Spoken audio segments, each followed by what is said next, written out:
In this video, I'm going to show you how to find the domain of a function. So we have three examples here. And when we talk about the domain of a function, all that is the input that's allowed for the function. So not all functions can receive any real number as input. Now, this example here, this is a polynomial. In fact, it's a quadratic function. And with polynomials, the domain is always all real numbers. And I'm going to use a capital D to show the domain.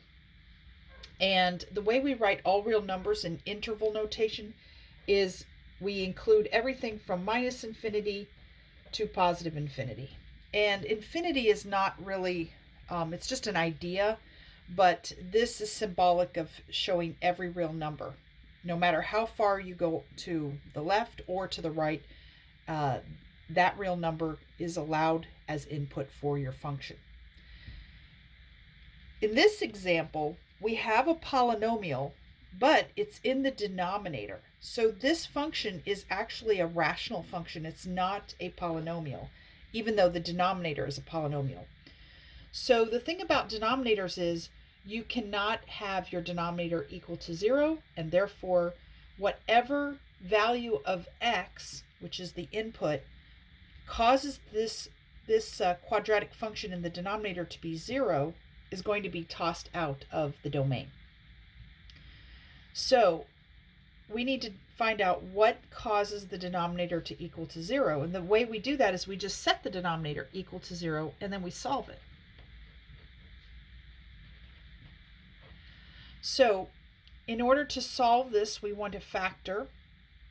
And you can use a number of methods, any method you want to factor it. I prefer the AC method. And so what I do is I take the A value, which is 6, multiply it by -3, and I get -18. The negative just tells me that my factors are going to have to be opposite sign in order to, when you multiply them, they'll be negative. So I'm not going to list the sign yet because that's to be determined. But if I take the factors of 18, I get 1 times 18. And I do this systematically. So I start with 1 and work my way up. So 2 times 9, 3 times 6, 4 is not a factor, 5 is not a factor. And when I get to 6, I notice here I already have 6, so I don't want to repeat myself. So I'm going to stop there. Now, I want to find what factors here combined give me this middle term here of a -7. And you'll see that if I make this a -9 and add 2, I get -7. So this is the correct choice here. I'm going to split my middle term. So this becomes 6x squared minus 9x plus 2x minus 3 equals 0. So all I did here is I copied this polynomial, or this quadratic function, same thing, copied it down here, and instead of writing -7x, I wrote -9x plus 2x. That came from these two factors here. Now I can factor by grouping, so if I factor these two terms, I can pull out a 3x, and I'm left with 2x minus 3. And here, notice that I have one copy of 2x minus 3. So I'm going to have plus 1 times 2x minus 3. And now I have these two always have to be the same. So I have 3x plus 1 times 2x minus 3 equals 0. And then I'm going to set each one equal to 0.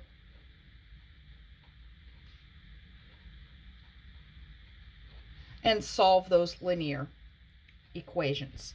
Now, when I solve these two linear equations, what I get is, from this one, I get that x is equal to -1/3. And here, from this one, I get that x is equal to 3/2. So now these are the bad actors. These are the ones that when I plug them in here are going to give me 0 because that's how I arrived at these two values. So I want to toss these out. So the domain is going to be, and now I'm going to use set builder notation.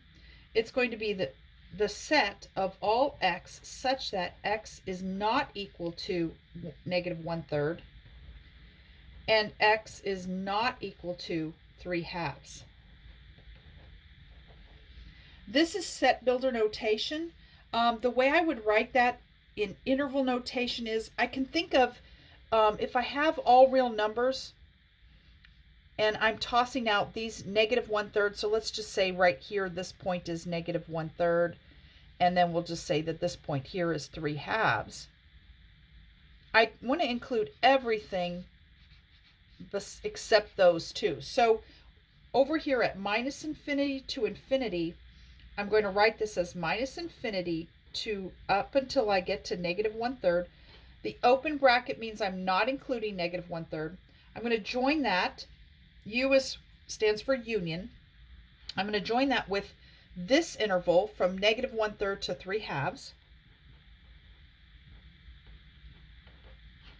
And then I'm going to join that with 3/2 to infinity. So I have three intervals, and you can see the number line is separated into three separate intervals.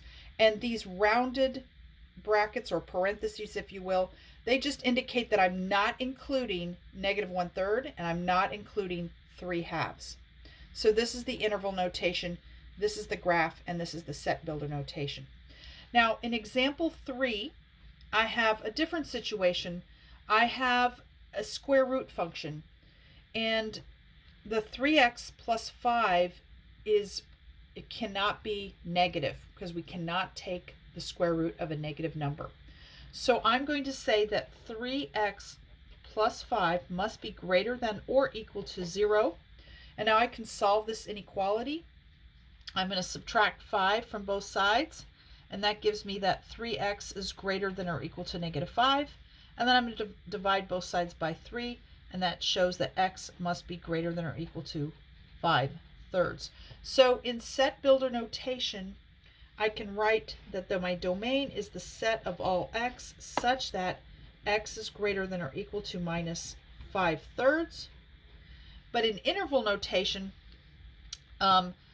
notice that it's greater than or equal to negative 5/3. So since negative 5/3 could be, x could be equal to negative 5/3, I'm going to use a square bracket to show that I'm including negative 5/3 in my domain. And then everything greater than that is all numbers up to infinity. We can't include infinity because infinity is not a real number. It's just an idea. So it just indicates that there's no bound here. It's any number greater than or equal to negative 5/3. So that's how we find the domain. And there's some problems in your homework like that. So